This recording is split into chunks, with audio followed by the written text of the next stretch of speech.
Batanon ka man o tiguwang ka man, bata ka, babae o lalaki, wala man ka masakit or masakiton, kusgan ka man o maluyahon, mao kini timan nga ang kinabuhi mubo ra kaayo. Human sa gipahulam sa Ginoo diri sa kalibutan nga gamay nga oras nato ug unya mga tubang taniya.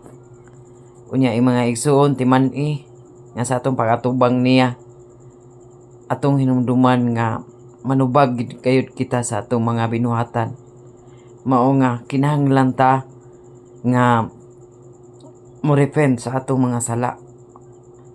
Igsuon wala gi relihiyon makaluwas nato kundili ang ato ra yung relasyon sa Ginoo.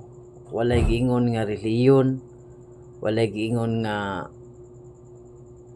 unsa na diha nga relihiyon nga atong gituan nga makaluwas nato kundili ang ato ra yung relasyon sa Ginoo.